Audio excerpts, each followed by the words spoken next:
Hi guys, I'm back again with another reaction video, and today we're reacting to a beginner's guide to NASCAR. So this will be really interesting for me and informative because I don't know much, or let me say I don't know anything about NASCAR as much as I thought I did. So anyways, this is going to be a guide for me to kind of like understand what happens in the sports. Well, before we do start, don't forget to subscribe if you haven't already. Click that bell button to get notified whenever I do upload a video. Anyways guys, let's check this out.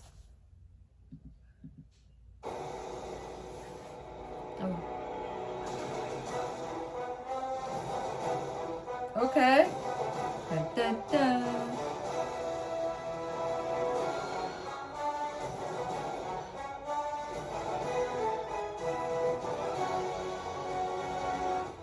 It's fast, it's loud, and it's about as American as it gets.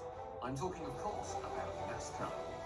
To many people over here in Europe, NASCAR seems somewhat impenetrable as a series. I mean, stages, playoffs, competition cautions. There are playoffs? But with the NASCAR Cup Series off-season in full swing, I thought it would be a great idea to try and introduce it to some of you folk who may not be so familiar with the series. This is the beginner's guide to NASCAR.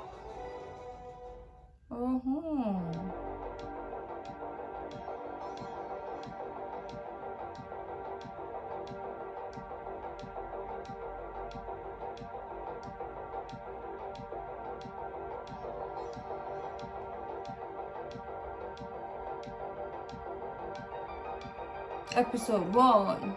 Also, there's more. Okay. The NASCAR Cup Series held its first race on June the 19th, 1949 in Charlotte, North Carolina, which makes it officially older than Formula One. Oh. Since then, a lot has What is the difference between Formula One and NASCAR? That I want to know. I thought it was the same thing, but based on this, it's seeming not. In the sport, going from nearly showroom fresh street cars that still have the bench seats and the AM radios installed, all the way to today's high-tech space-frame chassis monsters.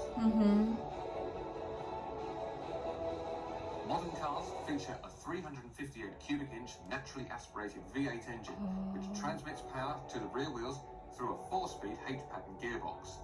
Up front, double wishbone suspension is featured with a live rear axle at the rear. Driving aids such as traction control and anti-lock brakes are prohibited. No driving The aids. space-frame chassis is covered in a 24-gauge sheet metal body that has to conform to strict templates for each manufacturer and is customized for each type of track visited. The NASCAR Cup Series visits 4 main types of track, each one with entirely different requirements in terms of setups and racing style. The most common is the Speedway. These are between 1 and 2 miles in length and can vary in shape, from the D shape of Charlotte in Kentucky to the more paperclip shape of Homestead, Miami. These are seen as the standard track in NASCAR, Standard. from the late 1990s to today.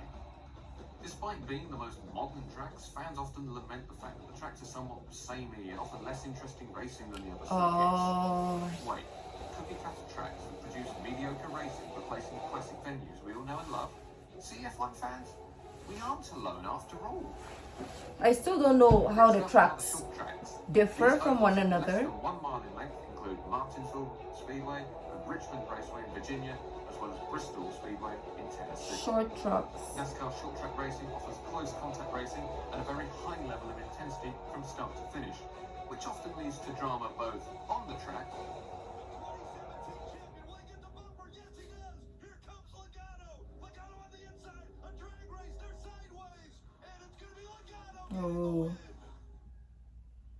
And off the track.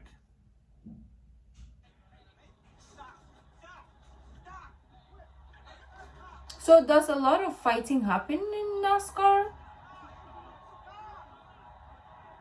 Because I wouldn't see how it starts and why it starts. Up third are the road courses because yes, NASCAR does feature Oh my gosh, I'm so happy he removed the music behind the video because it was kind of like loud. Turns, and yes, it does race in the rain on these tracks, although not on the ovals because, well,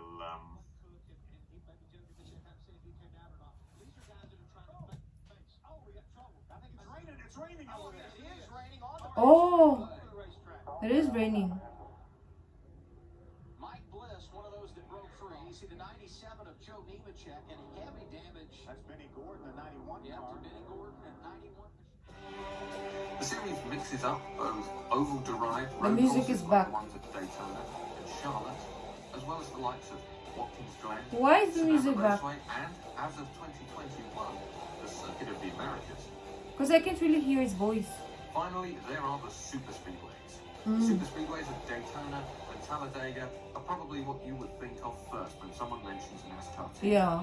The circuits are high speed and are all about staying in the draft from the car in front. The result is incredible pack racing, with huge lines of cars going 2, 3, and sometimes even 4 wide for lap after lap, and then occasionally causing a massive block. Yeah.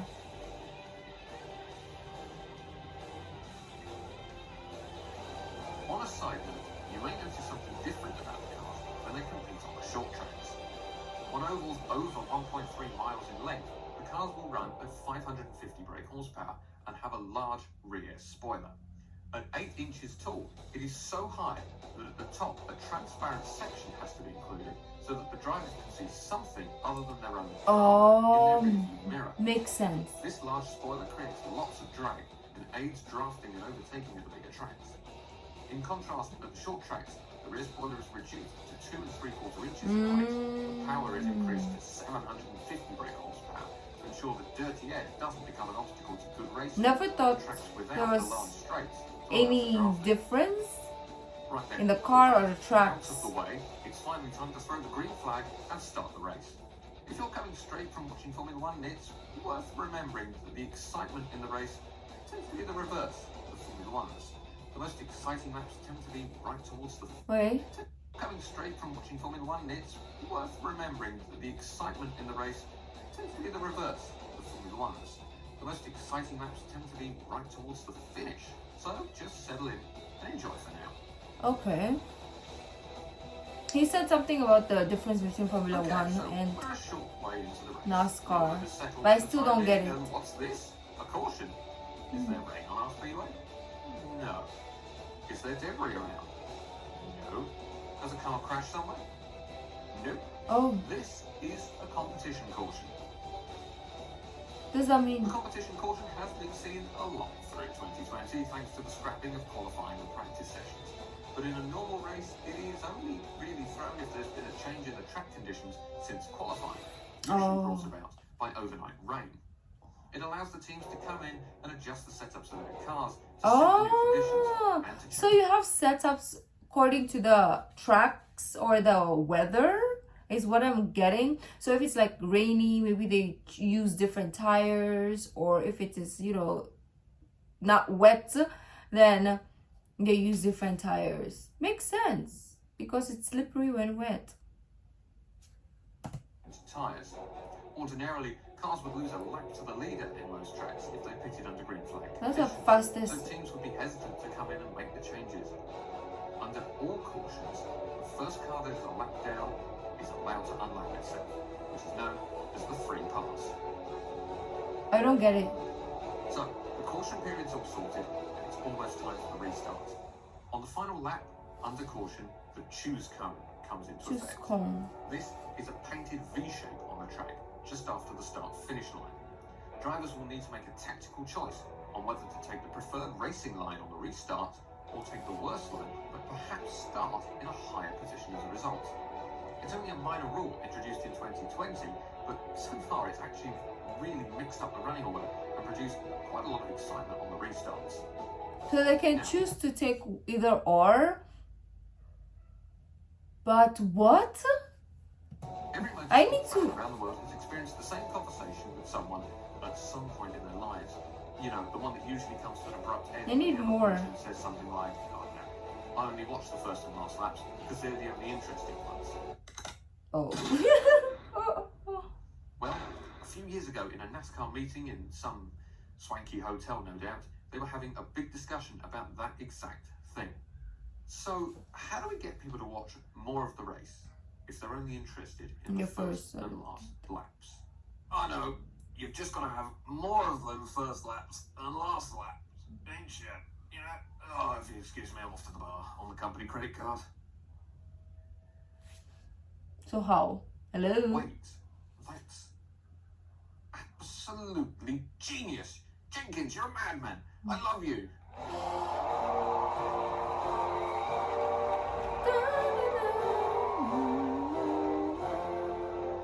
And that's kind of how we ended up with stage racing. The race is broken up by the green and white checkered flag 2 times in every race, apart from the 600. The caution is thrown out, everybody pits, and we go through the whole restart period again that I just mentioned a bit ago. At the end of each stage, points are awarded to the top 10 finishers, along with a playoff point to the driver who was in the lead at the end of the stage. But we'll get to the playoff points in a little bit. So, we've navigated our way through the race. We've survived cautions, restarts, stages, and the inevitable big one if we're dealing with a super speedway. Yeah, I kind of, I think I'm getting it a little bit, not quite a lot, because the terminology, I don't know. I feel like there's something I'm missing, you know? That just leaves us with one final piece of NASCAR oddity to deal with, the championship format. The playoffs.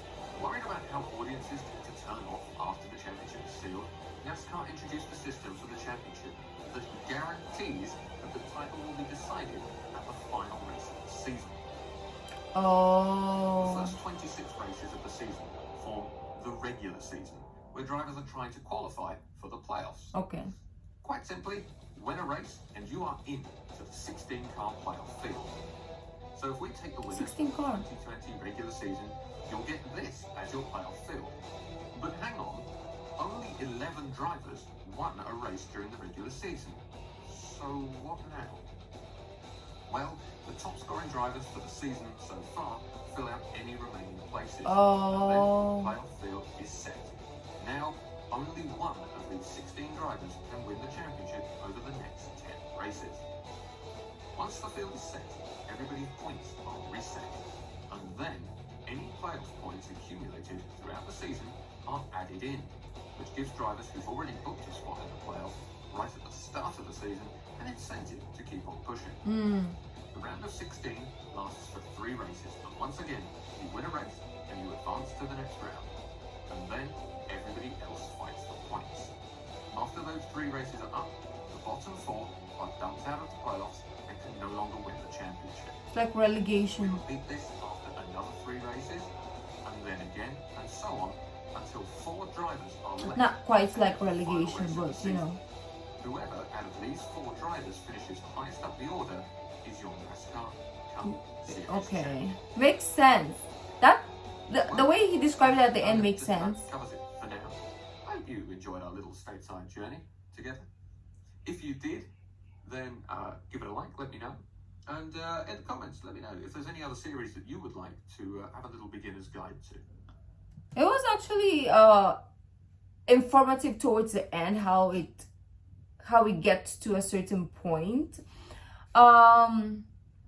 But at the beginning, I was kind of lost.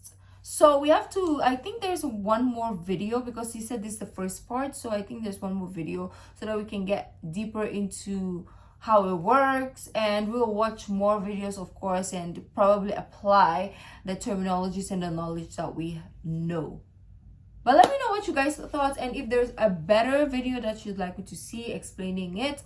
Well, thank you guys for joining. If you like this video, don't forget to give this video a thumbs up, subscribe if you haven't already. I'll see you in the next video. Bye.